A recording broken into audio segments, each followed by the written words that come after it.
Gather round, people! Gather round! Whether you're here for your final fantasies or requesting some import action figures on your Kamen Rider, let's discuss all the latest 6-inch action figure news in episode 64 of Flicks and Figs. So grab some snacks, this video is not for kids. And if you want to check out my Ramen Toys A-Team van, you are more than welcome to. I'll drop a link in the comments below. And wherever and whenever you're watching this episode of Flicks and Figs, I hope to enjoy it. Where it be rearranging the display of action figures, or getting in a little exercise like Goku here, or more specifically the Kamioni Dragon Ball Goku cycling. I've seen episodes of Dragon Ball Z where Goku is eating and then training. I've never seen an episode of Goku cycling, so this is a new one on me. But here he is in his sports gear, and apparently Goku likes baseball as well. Now if you're unsure about anything Dragon Ball related, Goku is the main character. He's a Saiyan, which is a race of superpowered beings from planet Namek. So essentially like Kal-El Superman as a Kryptonician, or Mark Grayson as Viltrumite, and Vegeta is essentially another Saiyan who's a prince who comes to live on Earth. So essentially, Vegeta is the fresh prince who powers up with gold hair. When Saiyans power up, their hair changes colour. Looked at his kingdom, he was finally there to battle powerful foes with his powered up golden hair. And here is the Kamioni Goku next to his SH Figuarts counterparts for some size comparisons. So all that exercise is paying off, as he scales really nicely with official Goku figures from SH Figuarts. And Goku opens this episode of Flicks and Figs, so I hope you're ready to enjoy yourself whether you're tuning in from planet Namek or Earth. And Goku has fought some monsters in his time. And from Kamioni Goku, we go to the Mety Toys Necromancer, Shaman. And Goku might have a few problems battling this guy's magic. It's a gorgeous looking figure. Mety Toys really do outstanding work on their figures. This Necromancer Shaman figure really reminds me of the sculpt and detail that used to go into McFarlane Spawn figures in the 1990s and early 2000s. But with modern articulation, Mety Toys will be working on some 1/12 Turtles later this year, and those have the potential to be amazing. All Mety Toys figures so far have looked fantastic, whether it's the Monk Panda or Tiger Samurai figures. Those two spring to mind. They have the beauty and quality paint apps that you would associate with statues rather than action figures.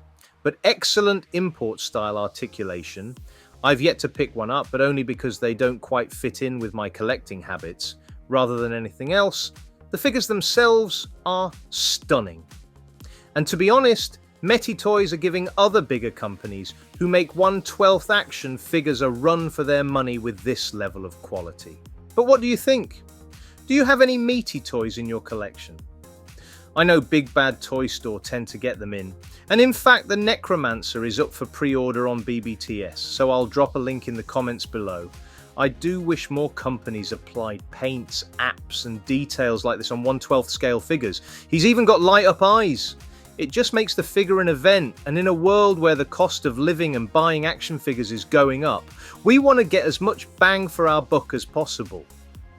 And here's a look at Mety Toys Necromancer compared to some other lines, such as SH Figuarts, Zod from Berserk, and Indiana Jones from SH Figuarts as well, as Mafek's Daredevil and Chaos Superman. So as you can see here, you can have fun mixing him in with a variety of lines.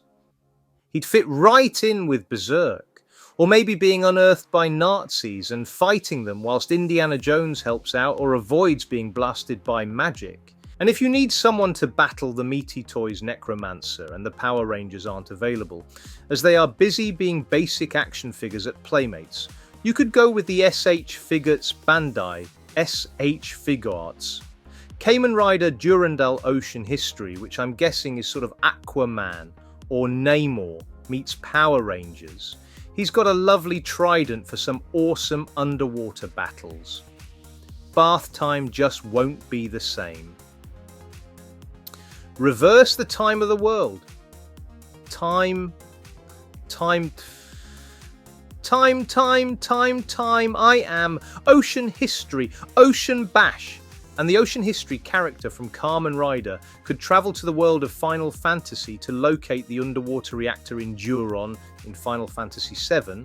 And speaking of Final Fantasy, bring Art's Final Fantasy VII. Rufus Shinra looks like he's ready for a business meeting, and he probably should be as we go from water to electricity, as Rufus is the president of the Shinra Electric Company in the game. And he's helping keep the lights on in this episode of Flicks and Figs. And keeping it with video games, we go from Final Fantasy to Resident Evil, with the Hot Play Collectibles 1/12 Captain Wolf Hunter, so definitely not Chris Redfield from Resident Evil. And the promo pics for this figure are a bit dark and broody, but as you can see, he can fit in with any of your 1/12 fantasy military figures, Mezco 112G, Joe, or other third-party Resident Evil figures you might have. It's a shame Jada have said that the Capcom license unfortunately doesn't extend to Resident Evil, because sole official Resident Evil action figures would kick ass. Their characters would lend themselves to collectible action figures so well, whether it's military hero types or zombie monsters as bad guys. But we can fill that slot for Resident Evil figures in the collection with the Hot Play Collectibles Wolf Hunter, and keeping it with Capcom video games, we get a look at the upcoming Storm Collectibles True 1/12 Street Fighter Alpha 3 Storm Arena figures, courtesy of Mr. Lee B. And the articulation and paint apps on these look fantastic for the very reasonable price point. And here's Ken in loads of fighting poses. Hadouken! So the real question is, are you collecting Street Fighter 2 figures from Jada? Will you only be collecting those if so? Are you tempted to see what Storm Arena is like? Let me know in the comments below. I ideally want to try and get both, even if I can't get Ryu and Ken from Storm Arena due to picking and choosing what to collect. I have Baki on pre-order, and I'm definitely tempted to see what Storm Arena have in store. King of Fighters and Darkstalkers will be particularly appealing for me, as all Storm Arena figures will scale really nicely with Marvel Legends Black Series, classified basically your 6-inch line of choice. And there's of course loads of potential with a Storm Arena line, not just Capcom properties by the looks of things, but also SNK with King of Fighters. And that gives me hope for a 1/12 scale Terry Bogard. Yes, we had a Storm Collectibles version, but I want a proper 1/12 version to fit in with my other 6-inch action figures. And there is a high-end version, but a more affordable price point is nice so that some other King of Fighters characters can maybe join him on the shelves of the collection. Samurai Showdown would be a game I'd love to see from Storm Arena as figures with a full lineup, or World Heroes with its wacky characters, rather than just 1 or 2 characters, which has been done in Storm Collectibles format, but the lineup has never been completed. It does look like we are heading for a full Street Fighter Alpha 3 or 03 if you're from Japan lineup in Storm Arena action figure format, but there's a lot of potential for the Storm Arena lineups of various lines in the future.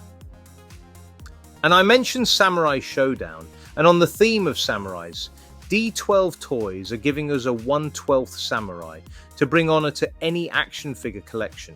This is a beautifully represented piece of Japanese history in action figure form, and you can have him face off against any number of characters in your action figure collection for some epic battles. G.I. Joe Classified Red Ninjas, Marvel Legends, Han Ninjas, you name it. And I've had a few Palm Hero 1/12 Samurai from Big Bad Toy Store before, and whilst being nice figures, I found their costumes and accessories to be a bit fiddly. So this figure might suffer from the same type of problem. I've also had a few 112 military figures with cloth goods from companies like Crazy Figure from Big Bad Toy Store with the same issue. They are great for display, not so good for posing or play. Damn Toys 1/12 SAS were a good option for play. Anyway, I'm waffling now. Let me know in the comments if you want a 1/12 cloth goods samurai figure in your collection. And also, if you're enjoying this episode, please let me know in the comments below. And I mentioned hand ninjas before as some foes for this samurai to battle, and Frank Castle the Punisher became the head of the hand in the comics for a while. And speaking of Frank Castle, here's a look at that amazing Yamaguchi style. Frank Castle Punisher I mentioned before on Flicks and Figs, and he looks good, doesn't he? Why we haven't gotten an official Amazing Yamaguchi Punsire yet is beyond me. But speaking of the Punisher, that leads nicely into a Marvel segue and some shoutouts. And for all the latest Marvel Legends news and reviews, check out Dan Who Reviews. And Dan has a show about G.I. Joe Classified. And here's in-hand images of Flint courtesy of the Full Force Weekly. And feel free to check out the Wolfpack Toy Review, Kapow Toys, Comics and Cocktails, Cole's Cave on Instagram, and I'll drop as many links as I can in the comments below. Props and replicas and Marvel Legends. Netherlands, Star action figures, Hero of collectors, Brian's action figure reviews, Trevor the 1/6 shooter, the whole shebang, Pixels and Plastic and Jay's toy collection uck, and many other YouTubers and independent action figure retailers, both UK based and international. And if you're enjoying this video so far, please go over and smash the like button, comment and subscribe, and let me know your thoughts and opinions. I try and reply to everyone in the comments. Is there anything that's caught your eye that you want to pre-order? Let me know. Infinity Equation and AC Toy Design, Mikey Moon Boots bringing some Mythic Legions chaos. Robo Don't Know and his excellent weekly on action figure news. Justin Collects and Mogstra Games and Collectibles. And feel free to check out my custom Kamikaze, Joe GI. Joe original character in classified form. I'll leave a link to that video in the comments below. And Kamikaze Joe was my own take on an ex-Dreadnought turned G.I. Joe. And the Dreadnoughts could make for some good Punisher villains if you aren't into G.I. Joe and want some generic bad guys for the Punisher to fight. And here's another look at the Kraken Studios 112 Crime Buster, which is available now on 5K Toys for pre-order. And I'll drop a link in the comments below. And Crime Buster comes with all manner of weaponry, including the Norse-style helmet from the War of Realms storyline in Marvel Comics, that his legally distinct cousin, the Punisher, wore to battle elves, goblins, and frost giants who invaded New York. Frost giants. And the Punisher used his Punisher van in that storyline. You could of course pick up the Ramen Toys Black Van if you wanted to kit out your Crime Buster with a vehicle for a bit of 1/12 world building. And a link to my Ramen Toys A-Team van review in the comments below. And speaking of 1/12 scale Ramen Toys vehicles, here's the bridge layer and tank from Ramen Toys if you want a bit more firepower compared to a regular van.